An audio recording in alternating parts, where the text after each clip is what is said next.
जी जी। अब इस पारे में जो है सूरह एराफ स्टार्ट हो जाती है। अब एराफ क्या है जी? एराफ जो है जन्नत और जहन्नम के दरमियान में एक मुकाम है जिसका नाम एराफ है।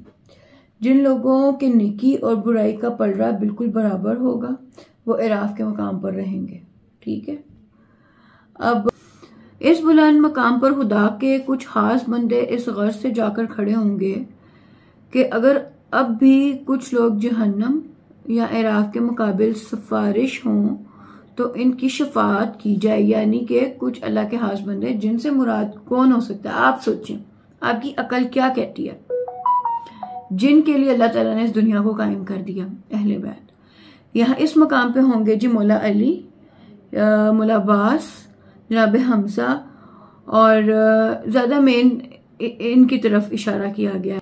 और इनमें खुदा ने कुदरत दी है कि जन्नती जहन्नमी में हर शख्स को पेशानी देखकर पहचान लेंगे और जिसको चाहेंगे एराफ या जहन्नम से निकाल के बहिश में ले आएंगे। ये हजरत आदम का इसमें वाकया पूरी डिटेल के साथ, हजरत आदम का किस्सा, किस तरह शैतान ने उनको, ये काफी ज्यादा हमने सुना है तो इसको इतना डिटेल में नहीं करते। ये आगे जो हजरत नूह का जिक्र है, हजरत नूह के बहुत जबरदस्त किस्सा है। मैं तो इतना मुझे मजा आया इसको पढ़ के और मेरा दिल किया है कि मैं जो ना डिटेल आपके साथ भी शेयर करूं। मुझे बड़ा ही मजा आया। मैंने इसको प्रिसाइज करके खुद लिखा तो है पर मैं आपको ना डिटेल सुनाना चाहूंगी क्योंकि ये बहुत इंटरेस्टिंग है। अच्छा जी, हजरत नूह का नाम क्यों है नूह? इसको कहते हैं नोहा करने वाला। ये तकरीबन हजरत आदम की वफात के 126 यानी 126 साल के बाद पैदा हुए और आपसे पहले 10 पैगंबर और ओसिया भी गुजरे हैं। ठीक है। लेकिन आपको जो है ना हजरत नूह को आदम सानी कहा जाता है और शेखुल अंबिया भी कहते हैं। ठीक है। हजरत नूह को अभी 10 गुजरे हैं इनसे पहले, लेकिन हजरत आदम के बाद हजरत नूह को आदम सानी का लकब मिला है। ठीक है। और शेखुल अंबिया भी कहते हैं। अच्छा, अब आपने कितना टाइम जिंदा रहे? आप उम्र क्या थी आपकी? आपने 2000 वर्ष की जिंदगी बसर की है। ठीक है। और 850 साल जो है उनको नबूवत मिलने से पहले के थे और 950 बरस नबूवत के बाद, यानी कि बाद नबूवत तालीम हिदायत के गुजरे उनके। अब 200 साल लगा दिए उन्होंने कश्ती की तैयारी में, अल्लाह के हुक्म से कश्ती तैयार की थी। और 500 बरस तूफान के बाद शहरों के आबाद करने, लोगों को बसाने में खत्म हुआ है। उफ, आप इमेजिन करें, इस तुलानी उम्र पर भी आपने मकान ना बनाया, एक झोंपड़ी में बसर कर दी अपनी जिंदगी, वो भी इतनी छोटी कि आधा पांव बाहर रहता था। अपनी कौम के हाथ से, बावजूद ये कि 9.5 बरस इतनी तबलीग की, अल्लाह की तरफ इन्हें माइल करने की इतनी कोशिश की, फिर भी ऐसे ऐसे मसाइब उठाए कि अलमान अल हफीज। जब आप लोगों को समझाते थे ना तो वो लोग इस कदर आपको मारते थे कि आप बेहोश हो जाते थे। बाज वक्त इतने पत्थर मारते थे कि आप पत्थरों के नीचे दब जाते थे। रात को हज़रत जिब्राइल इनको निकालते थे और अपने परों को इनके जख्मों पर मलते थे कि सब अच्छे हो जाते थे। और सुबह को आप फिर लोगों की तबलीग शुरू कर देते थे। जब 900 बरस के बाद आजिज होकर बद्दुआ की तो औरतें बांझ हो गई, चौपाए हलाक हो गए यानी जानवर मर गए, बाग जल गए, 40 बरस तक पानी ना बरसा और आप कहते रहे कि ईमान ले आओ। फिर भी इतनी ढीठ कौम, इन्होंने जो है ना ईमान ना लाए। आपने कहा ईमान लाओगे तो सारी बलाएं दफा हो जाएंगी, लेकिन ये लोग बड़े ही जो है ना ढीठ कौम थी, नहीं मानते थे। और आपने इतना टाइम गुजारने के बाद भी कहते थे ये दुनिया इतनी छोटी है कि ऐसे लगता है जैसे धूप से साए में इंसान आया हो। और जो है ये इनका है वाक्य। अब आगे आगे जो है ना हजरत नूह के बाद हजरत हूद का आ जाता है। हजरत हूद साम की औलाद से हजरत नूह की 8वीं पुश्त में है। ठीक है। हजरत नूह की आगे यानी कि नस्ल में आएंगे हजरत हूद। आप जो है अब इनके बारे में पढ़ लें जी। आप कौम आद की हिदायत के वास्ते पैगंबर बनाकर भेजे गए थे। ठीक है, ये भी बड़ी ढीठ कौम थी, इन पे भी बड़ा अजाब हुआ। आद की इस वक्त खूब बनी हुई थी, यानी कि आद कौम ऐसी थी कि इनके बराबर कोई नहीं था। ये लोग बहुत ज्यादा अमीर कबीर कह लें और बुलंद कद और तवीलुल उम्र लोग, बहुत ज्यादा उम्रें इनकी होती थी। एक बुत की पूजा में मशगूल रहते थे और हजरत हूद ने हर चंद इनकी तबलीग की कि आप ये लोग दीन की तरफ आए, बुतों की पूजा छोड़ दें, मगर इन लोगों ने एक ना सुने। और जब इनकी शरारत हद से ज्यादा बढ़ गई थी तो पहले तो अल्लाह पाक ने पानी बंद किया, वही थोड़ा थोड़ा से लम्हा स्टार्ट करते हैं, और फिर 3 साल एक कतरा ना पानी खाया, यानी बारिश नहीं वहां होती थी। जब इस पर भी लोगों ने ना माना तो खुदा ने एक स्याह बादल को भेजा कि इन पर छा जा, और ये लोग ये समझ कर कि अब पानी बरसेगा, ये सारे इकट्ठे होकर इसके नीचे आ गए। और सबके नीचे आने से ही अल्लाह ताला ने एक इतनी तेज आंधी चली कि चिंगारियां भरी हुई थी और 8 रोज तक बराबर चलती ही रही।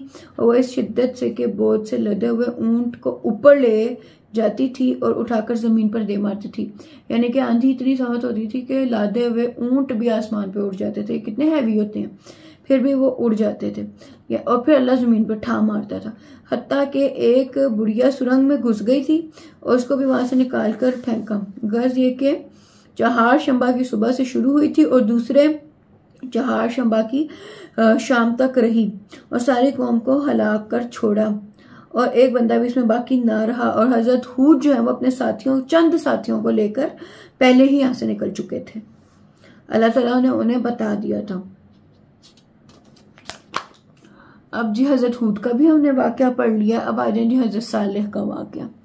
हजरत सालेह हजरत हूद के बाद आए थे, ये भी हजरत नूह की ही नस्ल में से हैं। अब हजरत सालेह के साथ इन्होंने क्या किया, इनकी कौम थी जी समूद। ये लोग भी कौम आद की तरह बहुत मालदार थे, और जब हजरत सालेह की हदायत के वास्ते नबी बनकर आए थे तो 16 बरस के हो गए और इन लोगों ने ना माना। और ये लोग पहाड़ के एक टुकड़े की परस्तिश किया करते थे और हर साल वही पत्थर की करते थे और हर साल इस पर कुर्बानी चढ़ाते। जब आपने इसको बना किया, वो लोग कहने लगे अगर इसी पत्थर से एक ऊंटनी बच्चे के साथ ही निकाल दोगे तो हम ईमान ले आएंगे। वही बात मैंने आपको कहा ना, इनको बहुत ज्यादा पिछली कौमों को अल्लाह ताला ने मौजज़ात दिखाए हैं, लेकिन ये लोग बड़े ढीठ थे। इसलिए हज़रत मोहम्मद ने कोशिश भी की कि इस तरह के खुले मौजे दिखाए जाएं, लेकिन फिर वो खुद ही खामोश हो गए अल्लाह ताला की रजा के ऊपर, कि जब अल्लाह ताला ने कुरान में वही नाजिल करके बताते रहे कि देखो ये सारे बताया है ना हजरत मोहम्मद को, फिर वो खामोश हो गए कि मौजज़ात दिखाने का फायदा नहीं। अब देखें रसूल अल्लाह फिर खामोश हो गए। अल्लाह ताला ने ये कहा कि जो अनदेखे खुदा पर तुम्हारी बातें सुनकर कुरान को सुनकर ईमान लाएगा वही पक्के ईमानदार होंगे। तो इस पर फिर अल्लाह जो है रसूल अल्लाह खामोश हो गए थे और दुआ की थी कि मेरी कौम पे कभी अजाब ना आए। और अच्छा, आपने दुआ की, ये हजरत सालेह ने फिर दुआ की इनके कहने पे कि ऊंटनी बच्चे के साथ निकले, तो इनकी तमन्ना थी वो पूरी कराई और ये लोग फिर ईमान ना लाए। इस वक्त खुदा का हुक्म हुआ कि इस शहर का कुल पानी एक रोज ऊंटनी पिया करे और एक रोज तुम अपने यूज में लाओ। गर्ज यही कायदम करो हुआ। जिस रोज वो ऊंटनी पानी पीती थी उस रोज इतना दूध देती थी कि सब के सब सैर हो जाते थे। इस पर भी इन लोगों को सब्र न आया और मशवरा करके एक शक्की को जिसका नाम कदार था कुछ माल की तमा देकर इसके पाँव कटवा दिए, ऊंटनी के पाँव कटवा दिए। रसाले की ऊंटनी के पाँव, इतना दूध देती थी और जो है ना यानी नाशुक्री कौम थी ये। और फिर सबने मिलकर इसको टुकड़े टुकड़े कर डाले और छोटे बड़े सबने एक होकर इसका गोश्त खाया। वही ना एक सोने की मुर्गी होती है, आप जो है उसको रोज जो अंडा दे, सब्र नहीं आता कि हम एक दफा ही काट के ना सारे अंडे खा लें, तो वही वाला हिसाब इनका हुआ। तो अंदरों कुछ भी नहीं फिर निकलता जब आप काट ही देंगे उसको अंडों की तलाश में, तो फिर वन टाइम हो जाएगी ना वो चीज़। इन लोगों ने भी किया, पागलों की तरह गोश्त खा गए सारा और उसका जो है ना ऊँटनी को हलाक कर दिया। तो वही नाशुक्री और जिसे कहेंगे सब्र नहीं और किसी ना किसी तरह बस अपने नबी को तंग करना है। अच्छा, अब इसका बच्चा पहाड़ पर जाकर 3 मरतबा उसने अपना सर बुलंद करके अल्लाह से फरियाद की और पहाड़ के अंदर चला गया। हज़रत सालेह ने फिर इनकी तबलीग की और कहा कि अगर 3 रोज तक कितना सब्र वाले हमारे अंबिया थे। हज़रत सालेह ने इनको कहा कि 3 रोज तक अगर तुम तौबा कर लोगे ना तो मैं तुम्हारी निजात करा दूंगा, दुआ करेंगे। इन लोगों ने नहीं माना। तो आखिर चौथे दिन रात के वक्त एक शदीद चीख चंगाड़ की आवाज़ पैदा हुई कि सबके कान फट गए और ज़मीन को ज़लज़ला आ गया। इनके दिलो जिगर पाश पाश होकर रह गए और ये मर गए। इसके बाद आसमान से आग नाजिल हुई और सब जल के खाक हो गए। ठीक है, ये जो हज़रत सालेह की कौम थी। ये सूरह एराफ में सब सारा जिक्र आ रहा है। हज़रत नूह का किस्सा भी आया है, पहले हज़रत आदम का आया है, फिर हज़रत नूह का आया है, फिर हज़रत हूद का हमने पढ़ा है, फिर हज़रत सालेह का पढ़ा है। तो ये सूरह एराफ में आ रहे हैं सारे। और रसूलुल्लाह ने जनाब अमीर मौला अली अलैहिस्सलाम से फरमाया कि ए अली, तुम जानते हो कि अगलों में बदतरीन खलाइक कौन था? आपने अर्ज की, खुदा और उसके रसूल को बेहतर पता है। फरमाया, जिसने साले की मुठनी के पांव काटे। और पिछलों में बदतरीन खलाइक वो शख्स है जो तुमको कत्ल करेगा। एक मुशाबत इन दोनों में ये भी है कि जिस औरत के बहकाने से कदार ने ऊंटनी के पांव काटे थे, इसका नाम कतामा था, और इब्ने मुलजिम कातिल जनाब अमीर अल मोमिनीन के बहकाने वाली का नाम भी कतामा था। ठीक है जी, ये कतामा नाम की औरतें थीं दोनों, जिन्होंने इतने बुरे काम करवाए हैं। हजरत लूत हजरत इब्राहिम के खलाजाद भाई थे। ठीक है, और इन्हीं की हकीकी बहन सारा ज़ोजा उला हजरत इब्राहिम भी थी। यानी कि हजरत लूत की जो बहन थी हजरत सारा, वो हजरत इब्राहिम की बीवी थी।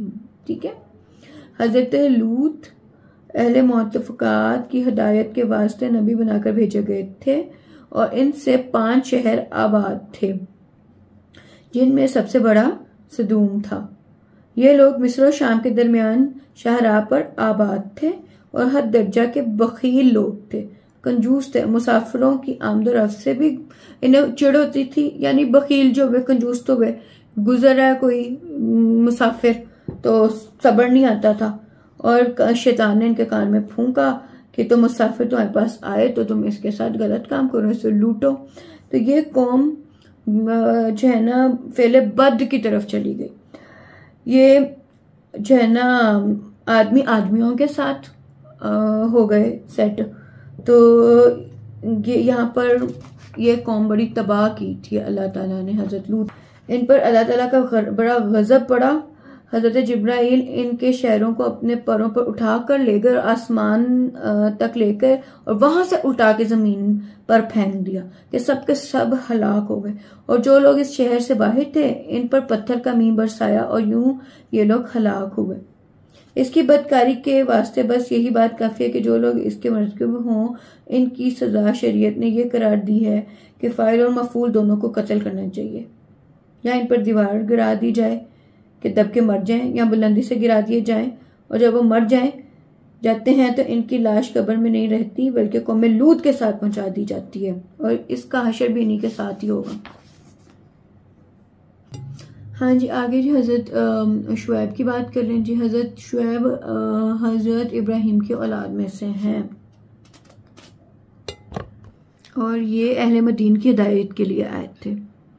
इसमें कुल जो है वो 40 घर थे और एका के लोगों की हिदायत भी आपके ही के मुतल्लिक थी। मदीन वालों में बुरी बातों की 2 बातें बहुत बहुत ज़्यादा बुरी थी, जिसके में करीब करीब हर शख्स मुब्तला था।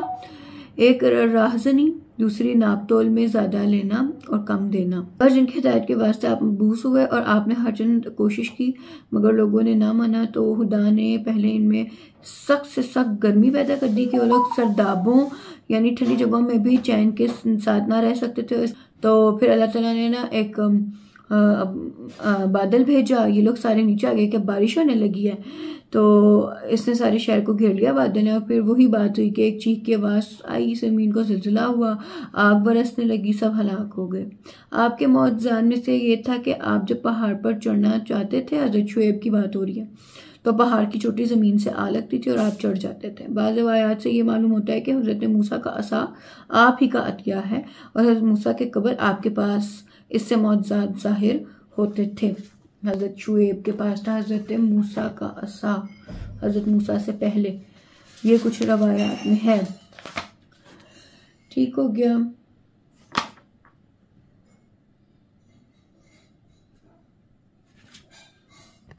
अब इसमें आ रहा है जो आगे हज़रत मूसा का किस्सा डिटेल में, और ये आएगा पारा नंबर 9 में। ठीक है जी, थैंक यू।